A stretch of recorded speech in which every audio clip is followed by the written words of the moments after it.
Hey y'all, welcome back to Marvelous. I don't have my tripod or my light on. I'm just chilling, but I kind of wanted to talk to y'all about something, and I felt like sometimes my tripod and my lighting makes it not feel as personal and authentic. Like sometimes I just be thinking some stuff and vibing, just laying in bed, and I was like, I'm gonna come to them when I'm in one of these moods, right? So, I want to talk about your comfort zone. Like a river. Is that your comfort zone? Yes. I have my cheetah print do-rag on, and I'm comfy as all get out. But listen, we about to get serious. So, I basically want to talk about the fact that after I left Virginia, I basically got slapped in the face with a dose of reality. And it wasn't the type of reality I was expecting. I think I thought oh yeah, I'm gonna miss everybody, but I'll be alright. You know what I'm saying? I thought I was gonna be chill, I guess. But what ended up actually happening is that it wasn't just that I missed people. I realized that I put a huge piece of my identity in every single one of those people I left behind. I don't know if that makes sense, but I'm just gonna break it down a little bit more. So basically my whole life, my name is Marvelous, and people always have something to say, whether it's nice, whether it's nasty, whatever. People just always say what they want to say, right? So in Virginia, I lived in Virginia basically my whole life, and all of my jobs were either in Virginia Beach or Hampton, you know what I'm saying? So if I went to a job interview, they were like, oh yeah, I know where you work, blah, blah, blah, that was around the way, or what have you. Well, when I moved to Florida, it's a whole different state. So instead of me just being able to walk into a room and slam my resume on the table and talk about what I bring to the table and them know what I'm talking about, it was I had to bring 2,000% to the people in Florida, because they've never heard of the places in Virginia. So they're gonna make sure they call and check and hey, this girl named Marvelous wants to work here. What was she like where you were? You know what I'm saying? It's a little bit different, and I think I've had to prove myself way more here instead of in Virginia. And also the people in Florida are so much different, so much different than the people in Virginia. I don't even know how to explain it. One of my SD besties at school, we talk about it all the time because she's not from here either, and she just moved last year, and we talk about it all the time, and she's they're a different breed. And I'm I know. It's hard to explain it. They're very different. But I think that's anywhere you go. Any state you go to, the people are just completely different because they have a different culture. It's to be expected. I just did not expect it at all. So when I moved here, I was basically felt like a freaking caterpillar in a cocoon. I was being stretched out so much, and it just felt all the jobs I had here just sucked. There was one job I liked, but that's it. And I've had a few jobs here, and I'm just ugh. But it is what it is. I'm happy that I'm on the path for my career now, and I don't have to make money for other people. I'm just about to start making money for me. You feel me? So it's definitely helped me adjust my focus. Now I'm super serious. I was already super serious about YouTube, but now I feel I'm way more focused and invested in my channel and my brand, and how I want to shape that and all of that. And it's in the works that I'm getting a logo made. I'm so about it, you know what I'm saying? And the same thing with my career. I have so many ideas, you guys, so many. And sometimes it's really hard, as an artist, to explain what you want. You see this vision in your head, but trying to explain it to people, you just sound crazy, or the words aren't coming out correctly, or it's hard to kind of transfer your thoughts and ideas to paper. And I have never been the drawing type of artist. I'm artistic in other ways, but I cannot draw at all. It's been interesting but back to like your identity. So I've always been pretty confident in myself. It's really my upbringing. My dad was so serious about like my standards and making sure he taught me like what confidence was. Like every Valentine's Day he would get me a humongous bear and a humongous like Hershey Kisses, what do you call it? It was just like a huge Hershey kiss and like a card and flowers. Like he always went above and beyond to like let me know, like, listen, this is how you should be treated. Like you're a woman, this is how you should be treated. So like my dad always let me know, like from the jump, like this is how a queen is treated. And my mom I feel like my mom and I are very similar when it comes to like our mouths. Like we could cut you down real quick. And I think she's always basically been the one to give me my comebacks, you know what I'm saying? And like, I feel like I could sharpen them up a bit. But anyways, and my mom has always been like, when it comes to like hair and nails and makeup and your fashion, like my mom has always been on it, you know what I'm saying? So I think that's why I pride myself. And that my dad too, don't get me wrong, my dad has like mad swag. Like my dad has swag, my mom has swag, my brothers have swag, like our whole family is just like swagalicious, you feel me? But like I think a lot of who I am obviously is like from my upbringing, and that's why I've loved makeup since I can remember. Like I've always been into makeup. My parents had a camcorder, and I was obsessed. I made like music videos on it. I had a show called The Marvelous Show, and like I would film my mom cooking and like me doing makeup videos. I did like a movie with my Barbies and then my brother's dinosaurs. Like always been a huge fan. Back to the identity, like that obviously shaped me up, but I think, and then even in high school. So I was homeschooled for most of my life. For those who don't know, I was homeschooled for like 90% of my life. And I went to public school for high school, and talk about an awakening. Like, a huge awakening, culture shock, all that. And I just remember like going into school as a freshman, like thinking everything was unicorns and butterflies. And like after freshman year, I was like, I hate the world. Like I just got so hard. And I think my identity shifted a lot. And high school, it just felt so cruel to me, even though like looking back, I'm like, oh Lord, you were just a big old baby. But I think during it and all those hormones and like friend problems and boyfriend problems, all of that, you know, contributed to it. And I was so ready to graduate. And I think because I was homeschooled, I was extremely territorial over my friends. Like, not like psychopath territorial, but more like, that's my best friend. And like, you're just her other friend, but really she doesn't need you. But like, I wasn't going to do nothing to them. You feel me? Like, I'm not trying to have y'all thinking I was like a killer or something. But I was just very territorial. And I think a lot of that has to do with because I was homeschooled. I don't regret being homeschooled at all. I loved being at home with like my family and wearing my jammies and like eating cookies and being done with school by 1 because I was just a boss at it. So high school, basically, I found out a lot about myself, about like how I felt like my friends could only be friends with me. So anyways, evolving into like a young adult, there were so many things that happened in my life and so much change happened,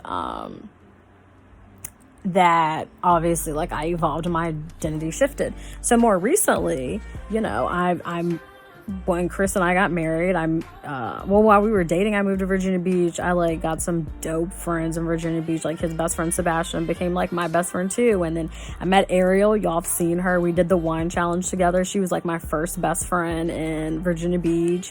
And all of us just vibe like hardcore, you know. And then Jessica, we've been best friends since like 2013, something like that. We've been best friends for a minute. So like, but she lived in Hampton, so you know we would make time to go see each other, of course. But I think as far as, and then oh my god, Brandon, he's the one who takes our dope pictures. Like every photo shoot, Brandon's taking them, and each one is like fire. Like fire. So, and him and I, like, we instantly clicked, and he went to high school with Chris. So, like, again, a lot of my best friends became my best friends through Chris on the Virginia Beach side. You know what I'm saying? So, so many people in my life and the 757, and I didn't realize how much of my happiness was revolved around them. And like, making this video, I've thought about it a lot because I want it to come across the right way. I don't want it to seem any other way, but again, everyone's going to perceive things differently, obviously, but I want you to hear it from me. I placed so much of my energy into my friends, and my family. I've always been the strong one, and I've always been the realist, and I just put so much energy into people that when I leave them, it's like I don't know how to reset and deal with life without them. Does that make sense? Like, I don't know how to. For a while, I didn't know how to make new friends because all of my friends were like my family. And so how do you transition from being able to tell somebody everything and being like, we're best friends, you're my sister, you're my dog, you're my brother, then and having to be like, oh, we just met. I guess you don't want to know my whole life story. And I guess I can't just tell you random things. Like, to like do that was very difficult because I didn't know how to just be normal. I guess I didn't know how to just be cool with somebody without being like their best friend. Does that make sense?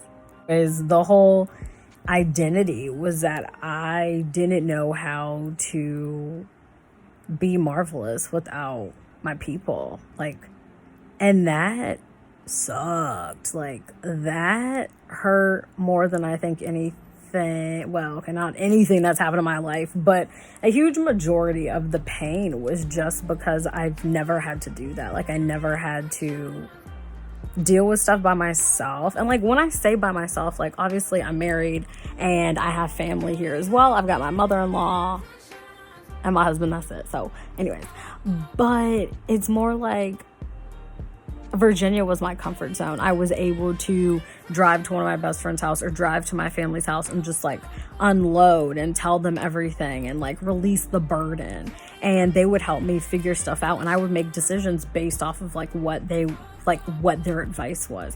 Living in Florida without being able to just drive 15 minutes or 45 minutes, it was like, oh, I guess I could go walk to the park.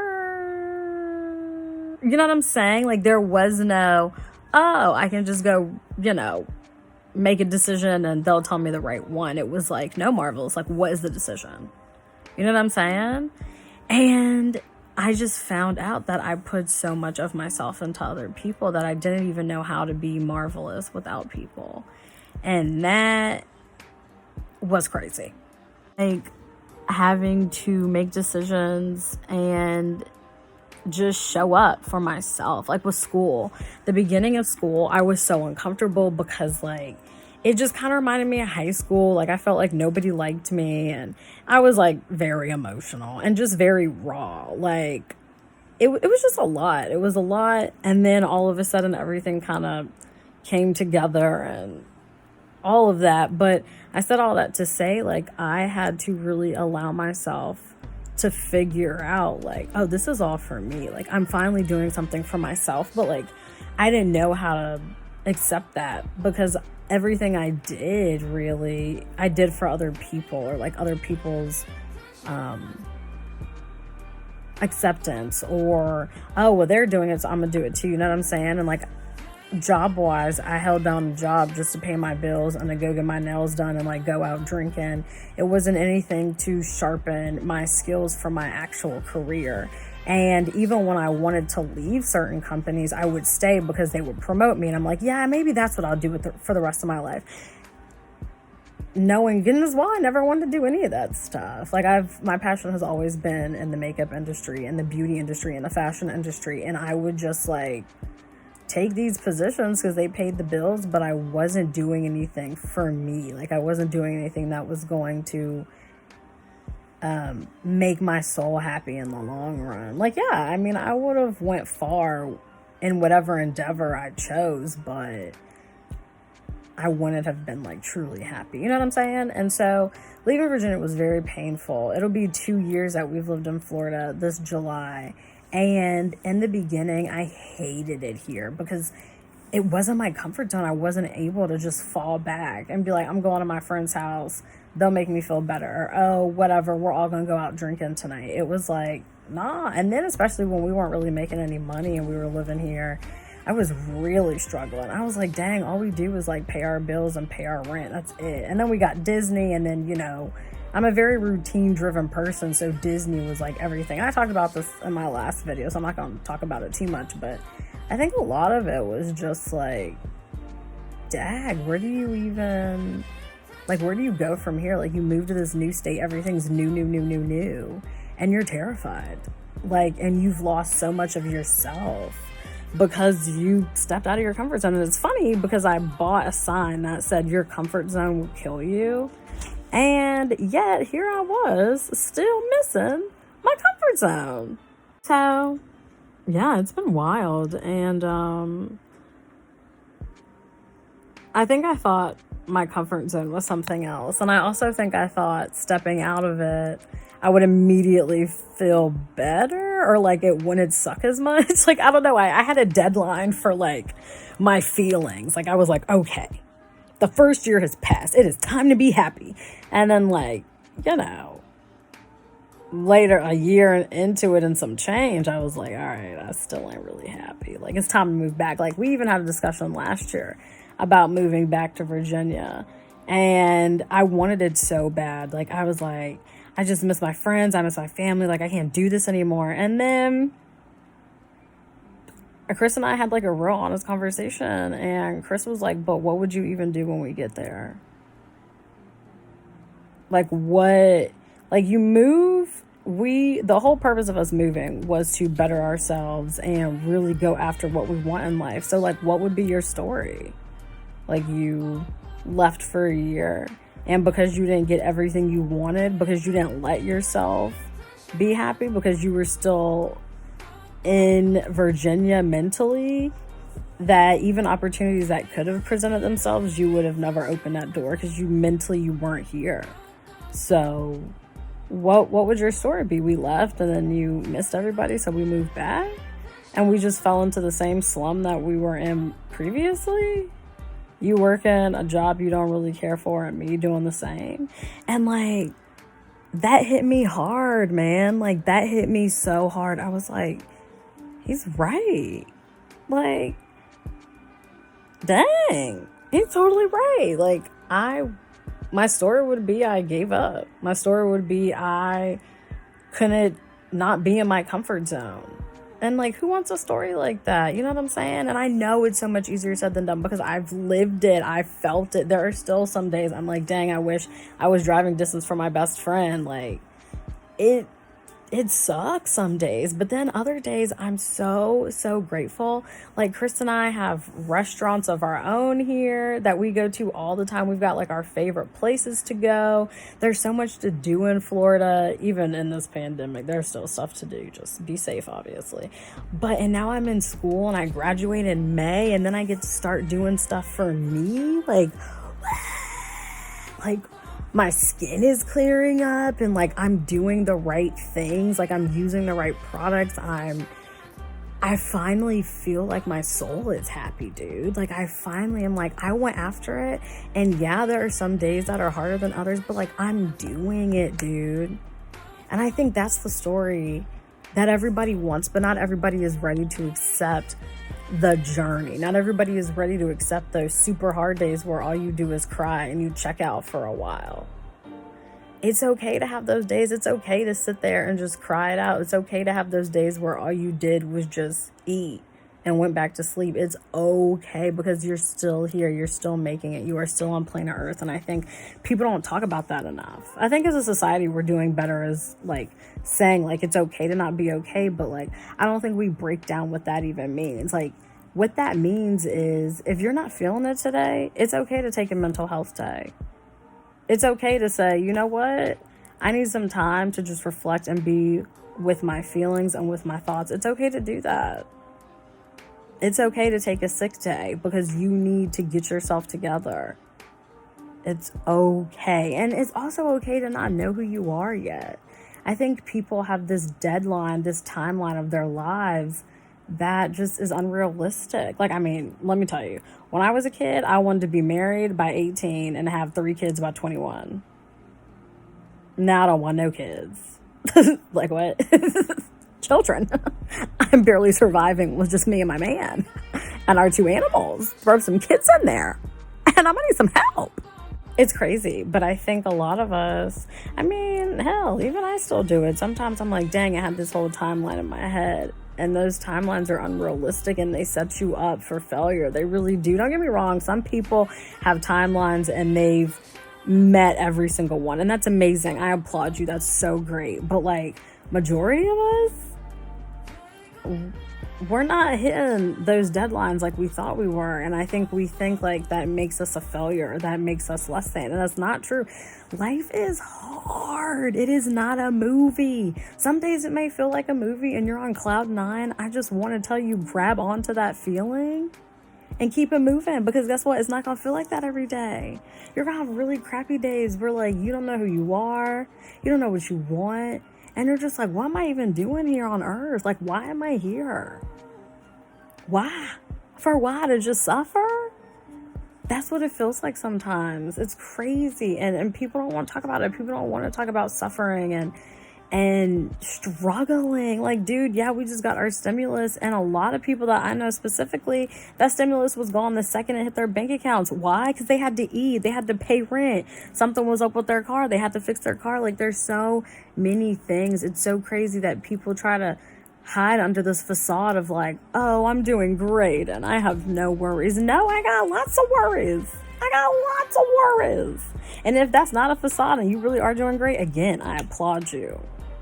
Tell me how you do that, because I have days where, yeah, I feel like I'm on top of the world and you can't tell me nothing. And then other days I'm like, why is my name Marvelous? Because I don't feel like her right now. The video is to just encourage you that even if you feel like you're not where you want to be, it's okay. A lot of us aren't. Just take it day by day. Don't put so much pressure on yourself.